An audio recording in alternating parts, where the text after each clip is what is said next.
Every morning for 2 years, Raymond did the same thing. He was 67, retired school teacher, walked his dog at 6, made his coffee before his wife woke up, took his medications without fail. By every measure available to him and to his doctor, Raymond was a healthy man. And every morning, at the end of his shower, he turned the water to cold. Not cool. Cold. As cold as it would go. He'd read about it online, watched the videos. Young men standing in icy streams talking about mental toughness.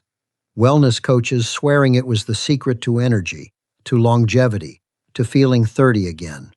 Raymond had laughed at first, then tried it, then couldn't imagine starting a day without it. His wife called it his crazy habit. He called it the best thing he'd ever done for himself. On a Thursday morning in March, Raymond's wife heard a sound from the bathroom she couldn't quite name. She knocked, then knocked again, then opened the door. Raymond was on the floor, his heart already managing the quiet, invisible changes that come with 67 years of living, had met one cold shock too many. There was no dramatic warning, no chest pain the night before. Just a Thursday morning, a shower handle turned all the way left, and a cardiovascular system that had finally run out of room to absorb the stress. He survived, but only just. And lying in a hospital bed 3 days later, Raymond told his wife the same thing over and over. Nobody told me. Nobody ever told me. This video is what nobody told Raymond. And if you're a senior who takes cold showers or loves someone who does what comes next, could be the most important thing you hear this year. Here is the uncomfortable truth at the center of this story. The advice to take cold showers is not coming from dangerous people. It is coming from wellness culture, from fitness influencers, from viral videos, from magazine articles, and online challenges. All of it created almost entirely with one body in mind. A young body. A body with elastic arteries and a heart that fires back quickly from sudden stress. A body whose lungs have full capacity and whose nervous system responds to temperature change with speed and precision. Seniors watch the same videos, read the same articles. And because so much of the health content they encounter was never built for them, because they so often feel invisible in wellness conversations, they follow the same advice every morning, faithfully. Nobody told them the body at 65 is not the body at 35. Not in the way that matters here. After 60, the arteries stiffen. The heart's electrical system becomes more sensitive to sudden disruption. The autonomic nervous system, the part of you that manages blood pressure and heart rate in response to cold, reacts more slowly and with far less precision than it once did. And the lungs, which lose roughly 1% of their capacity every year after age 35, can no longer absorb sharp environmental shocks the way they used to. Cold shower content was built for a body that handles all of this without a second thought. It was not built for yours. That is not a flaw. That is biology. And understanding it is what keeps you safe. If you take cold showers or someone close to you does type the word cold in the comments right now. And if this channel is new to you, subscribe and hit the bell before this video ends. Every week, this channel publishes the health information that mainstream wellness simply isn't making for seniors. You deserve to have it. Now, 3 dangers. Every senior needs to know all 3. Danger number 1. The blood pressure surge. The moment cold water hits the skin, the body responds as if a threat has arrived. The sympathetic nervous system, the branch responsible for fight or flight, activates within milliseconds. Adrenaline floods the bloodstream. And adrenaline does one thing immediately. It orders the blood vessels to constrict, to narrow, to clamp down. When blood vessels clamp down, blood pressure rises, not gradually, sharply, in seconds. In a younger person, this spike is temporary. The arteries are elastic. They absorb the pressure, rebound, and normalize. The entire event passes in a few minutes, often without any sensation at all. In a senior, particularly one with arterial stiffness, managed hypertension, or any underlying cardiovascular history, that rebound is slower, less complete. The vessels tighten, but don't release as efficiently as they once did. And the heart, already working harder than it did 20 years ago just to move blood through those stiffer pipes, is suddenly asked to push against a wall of additional pressure on top of that. Studies have shown that cold water exposure can spike systolic blood pressure, the top number, by 20 to 30 points in a matter of seconds. A person sitting at 140 can hit 170 before they've finished rinsing their hair. Now multiply that by every morning for 2 years. That is what Raymond's cardiovascular system was absorbing. Not one dangerous event, 300 quiet ones, each one leaving the arteries a little more strained, each one adding to a total that had no visible warning sign right up until the morning it did. The fix is not complicated. A warm shower between 98 and 104 degrees does the opposite. It dilates blood vessels. It gently lowers blood pressure. It asks nothing dangerous of the heart. If the goal is to feel alert at the end, cool water on the arms and legs achieves that without touching the cardiovascular risk that cold water to the chest creates. That blood pressure risk alone is reason enough to change the habit. But there is a second danger, one that hits the heart not through pressure, but through its rhythm. And it tends to strike at the worst possible time of day. Danger number 2, cardiac rhythm disruption. The heart does not just pump, it fires. Every beat is an electrical event, triggered by a precise internal system that keeps the rhythm steady, coordinated, and continuous. That system is sensitive, especially after 60.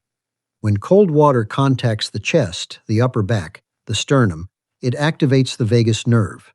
This is the long nerve running from the base of the brain through the chest, and it has direct influence over the heart's electrical rhythm. The sudden cold triggers a vagal response, an abrupt signal that can cause the heart to skip, stutter, flutter, or race.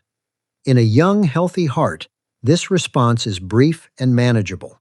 In an older heart, particularly one with any underlying arrhythmia, or the far more common atrial fibrillation that vagal jolt, can initiate a full episode. Atrial fibrillation affects close to 1 in 10 adults over 65. Many of those people have no diagnosis. They've never had an episode severe enough to investigate. They feel occasional flutters and dismiss them. And then one morning, a cold shower delivers exactly the electrical disruption needed to unmask what was always there. There is a timing problem that makes this worse. Most people shower in the morning. And the morning, specifically the hours between 6 and noon, is already the highest cardiovascular risk window of the day. Cortisol levels peak. Blood is slightly thicker. Blood pressure naturally runs higher than it will at any other point. The heart is climbing out of its overnight low.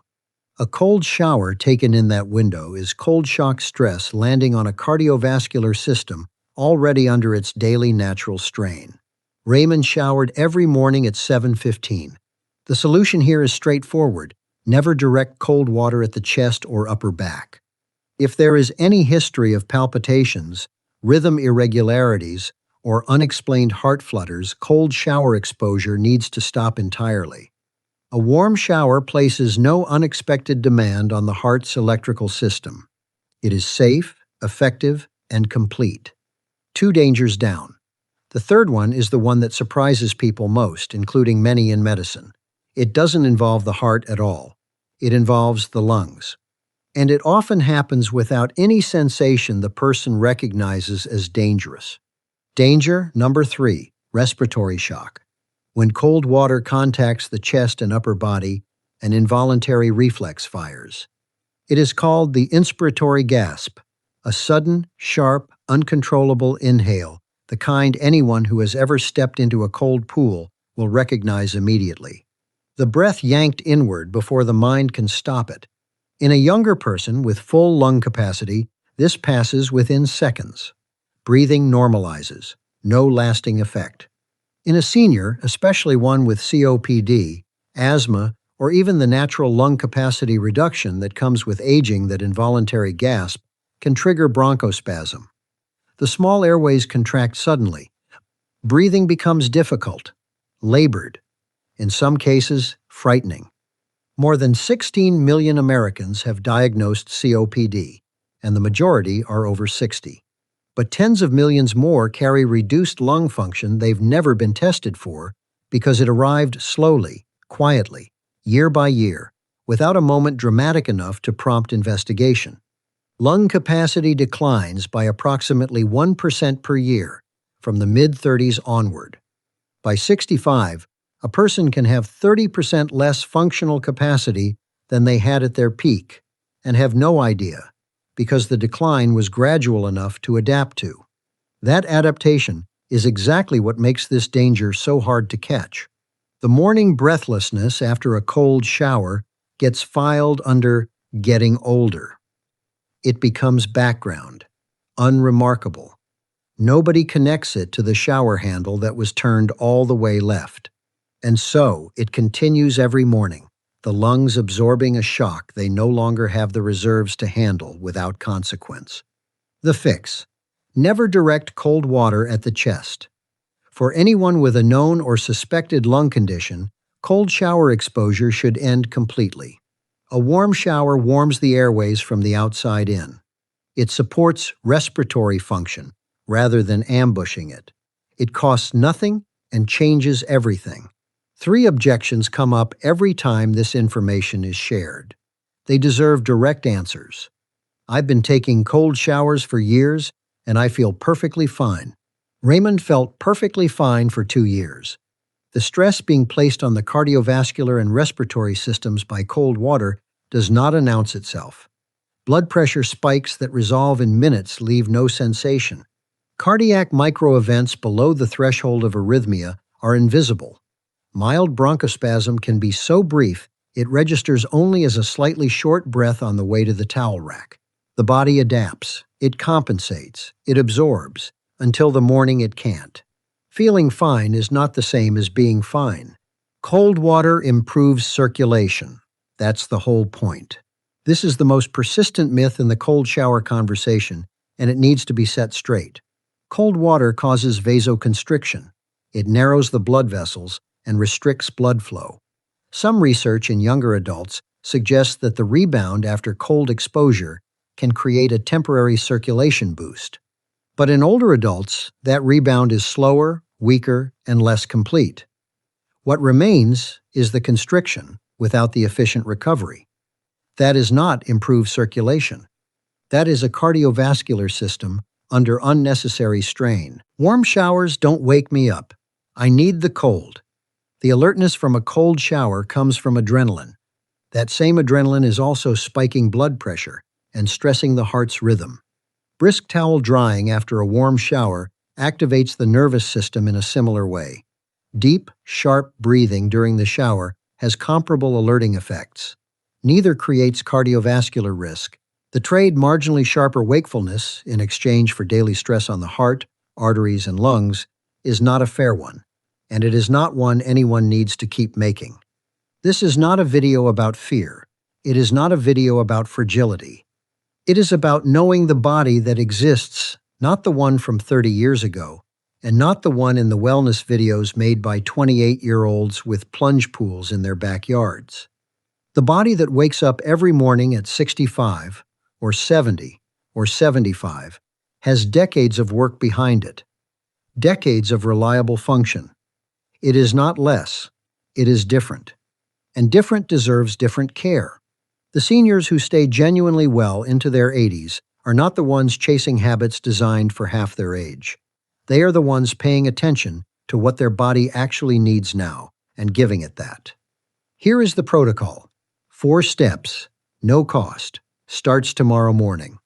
Step 1.